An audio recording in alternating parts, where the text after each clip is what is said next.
Hello travelers, I'm Chris, welcome to Lorespire. In this video, I'm just going to be giving a quick review of Pathfinder Wrath of the Righteous. I've played every act of this game at least twice, and the first 4 acts way more times than that. Anyways, I'll be letting you know what I think about each of these 6 areas of the game. Character creation, combat, main story, the companions, campaign mode, and equipment availability. There will be no spoilers here, just general info about the game and my opinions on the game. There are timestamps, so you can skip ahead if you like. Let's get started. Character creation. This was actually my favorite part of Kingmaker, and it's gotten even better in Wrath of the Righteous. There are truly ridiculous numbers of options, and the task of creating a character can be daunting for new players. Fortunately, Owlcat has included recommended builds for every class along with a chart of sorts that makes it easy to understand what the build is made for. These recommended builds usually aren't optimized, but they are more than good enough to play on normal or story difficulties, which is probably where new players should begin anyways. For the more experienced players, all of these options are exactly what we want from a CRPG, or at least it's exactly what I want. I'm sure that a lot of you out there do agree with me on that. Personally, I think you can never have too many options. Just the possible combinations of class, race, heritage, and backgrounds have got to be able to make tens of thousands of different combinations. That easily increases into the millions when you add in feats, bloodlines, domains, patrons, and just everything else that there is. It's just too much to ever possibly play them all, but that's what's great about it. You can customize very specific details about your character, giving you a degree of control over what your character can and cannot do that most other games never even get close to. My only complaints with character creation are the lack of included portraits, which is mostly remedied by the custom portrait mechanics that have been included. It allows you to import your own pictures to use in the game as your character portrait, or you can go to Nexus Mods and there are hundreds and hundreds of different portraits that you can download and use from there. But anyways, the other issue is the appearance options for character models, and those are extremely limited. But really, both of these things are just small nitpicking complaints, and in a game like this, the graphics and visuals, especially for the character models, just need to exceed a certain minimal standard. And even on low settings, the character models for Wrath of the Righteous look good enough. Let's move on to combat. First, let me say that I am extremely thankful for the inclusion of turn-based combat in this game. It gives you so much more control, and on higher difficulty settings, you need every advantage you can get. That being said, turn-based combat still has some bugs, and just a couple of days ago, I was trying out a mounted Azada build, and in turn-based mode, things were really bugging out on me. I thought that the mounted combat issues were supposed to be fixed, but for me, they definitely are not. So just be aware if you're planning on using turn-based mode that your mounted combat may be buggy. Anyways, in most cases, the turn-based combat does work fine except for mounted, and I'm sure they'll have that fixed soon. I've not actually experienced any bugs at all in real-time combat. Now, I'm sure there are some, but they're not prevalent enough that I've experienced them since launch. There were a ton in beta, but since launch, I haven't seen any. So if real-time is your preferred way, then you're definitely good to go for any kind of combat. So combat can actually be extremely simple or complex depending on what classes you're using in your party and what difficulty setting you're playing on. It's entirely possible on lower difficulty settings to just pre-buff your party, toggle your auto use spells and abilities either on or off as needed, and breeze your way through combat with very little understanding of the underlying combat mechanics.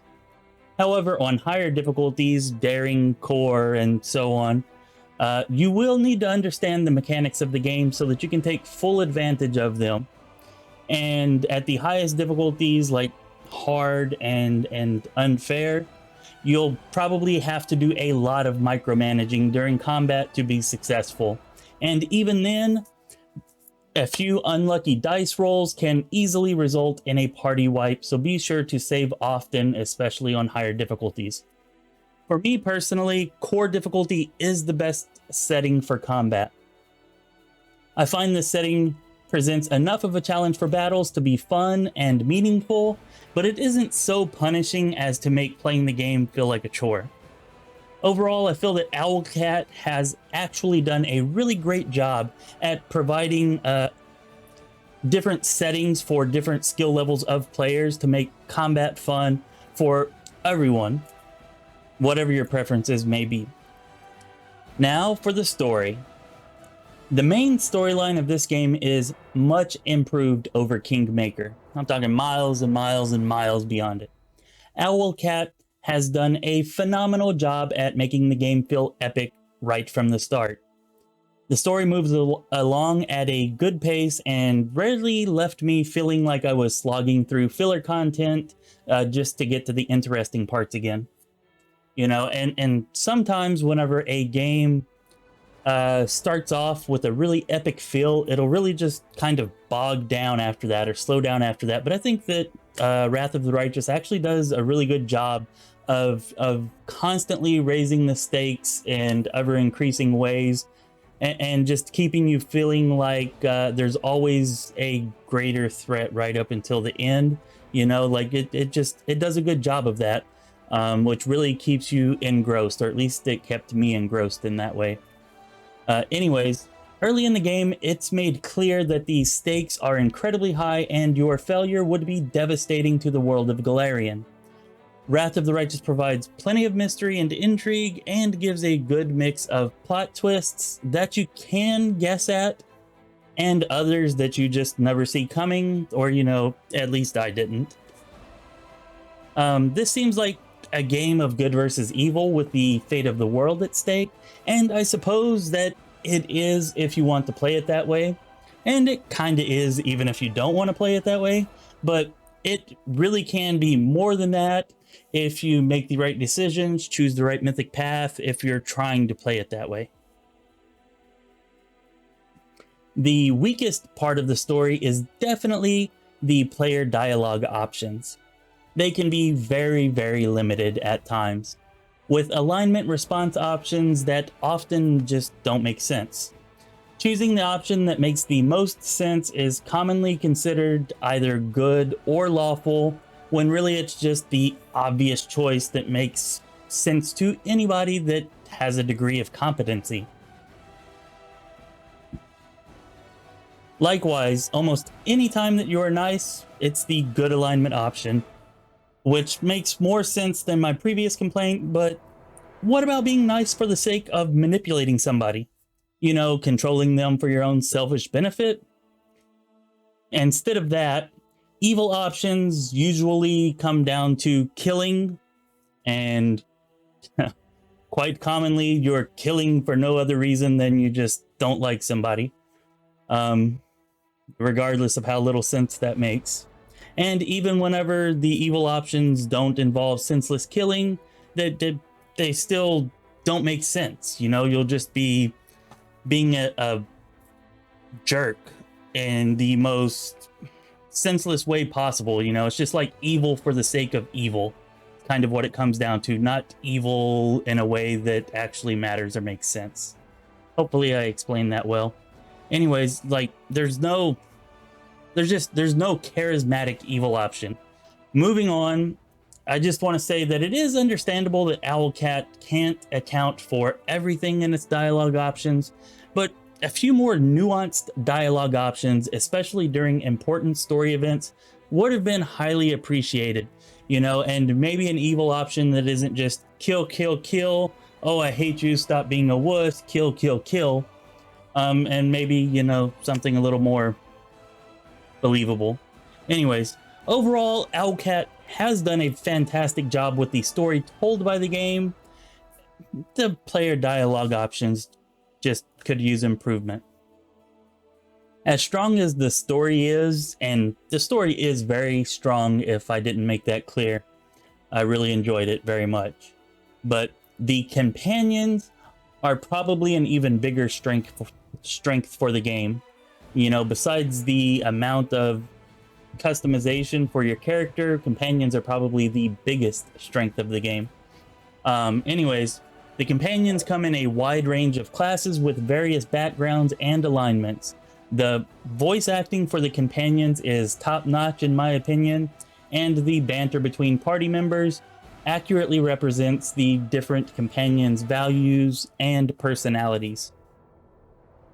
Even the unlikable companions, and there definitely are some, turn out to be interesting with story arcs that add a lot of value to the game. And I found myself, highly interested in getting to the next act, sometimes as much or even more so to figure out what's a companion's secret is or what's going on with them, as to advance my own story and the main plot. Anyways, some of the companions are so well written and likable that I genuinely found it difficult to respond to them harshly in dialogue, even when role-playing a character that would definitely respond in such a way. And I'm not sure that I've actually ever run up against this in other games. Perhaps it's just the way that they've written some of them to kind of tug at the heartstrings, or I don't know what it is exactly, but it was just sometimes difficult because of how connected I felt to the characters. Anyways, some companions are definitely better than others, but none of them are like generic. I never got that feeling from any of them. Anyways, I feel that Owlcat really outdid themselves here with the companions, the writing, all the different stories for all of them. It's really good. If you like companion storylines, then you're going to love this part of the game for sure, and even if you don't, you'll probably still enjoy it. In the interest of full disclosure, I have not played out all of the quest lines for every companion. In-game choices and some bugs that I ran into have prevented me from finishing a couple of them. Okay, so I don't know all of the storylines for all of the companions, but all of the ones that I do know the whole storylines for are very good.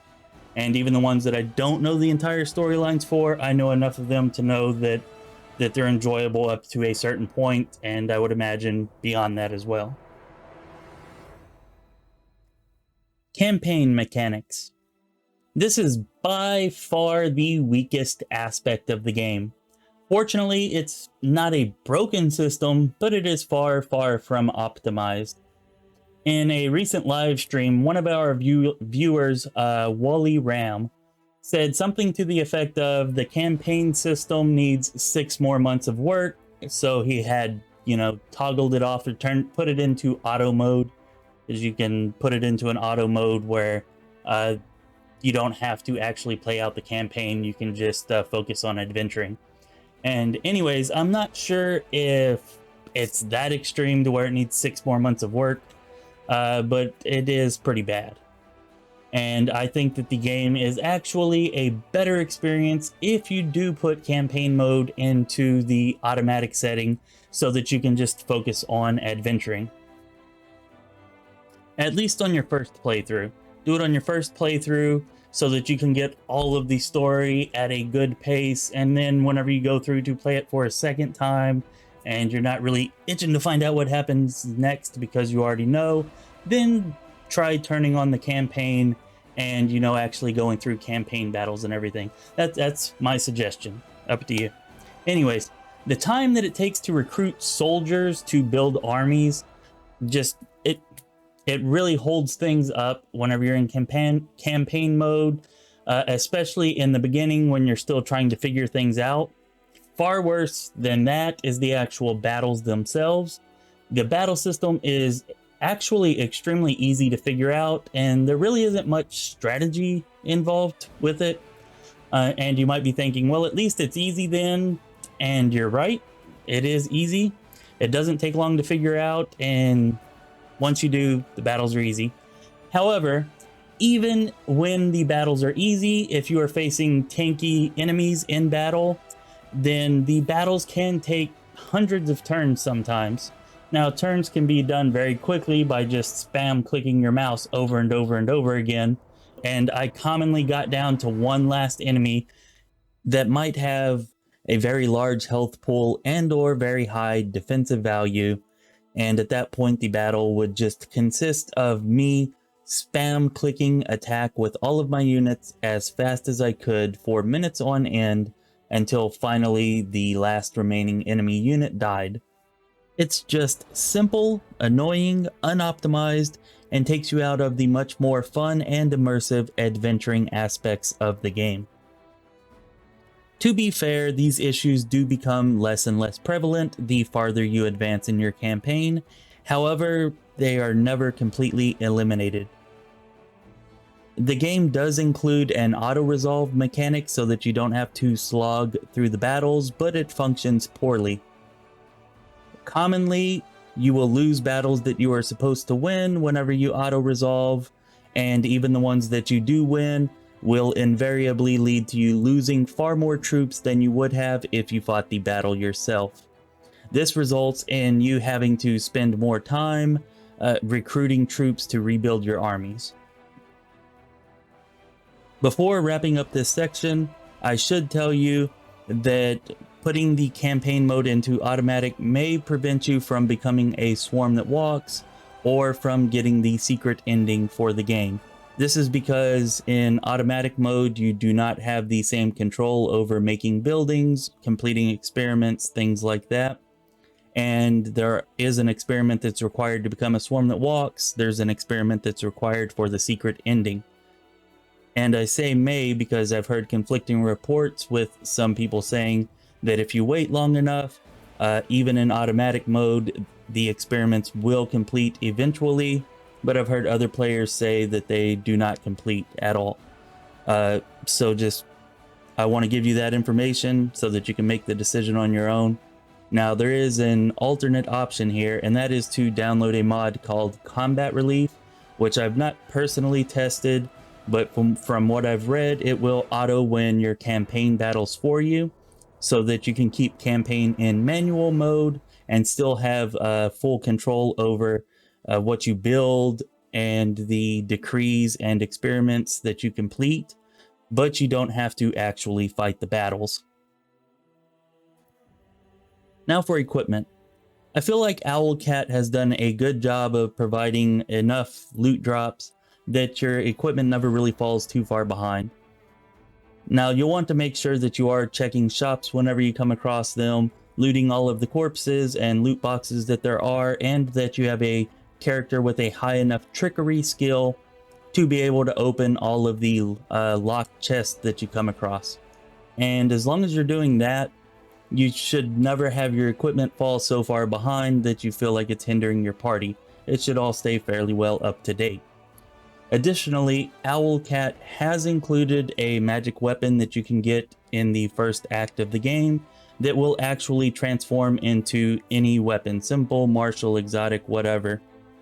Additionally, Owlcat has included a magic weapon that you can obtain in Act 1 of this game, and that weapon can transform itself into most types of weapons. If you find that one of your weapons is getting outdated, you can simply use that magic weapon to fill in the gap until you find an up-to-date version. That's it for the review. I tried to keep the information here as general as possible so as not to spoil anything for anybody, while still, hopefully, giving you a good idea of what you can expect if you decide to play this game. For anybody who has already played the game, Let me know down in the comments if you agree with my assessments of the different aspects that I discussed here. Okay, please like and subscribe to the channel. It really helps me out a ton and I really appreciate it. And for everybody who has already done so, thank you so much for your support. It means a lot to me. I really appreciate it. This has been Chris with Lorespire. Be well, my friends.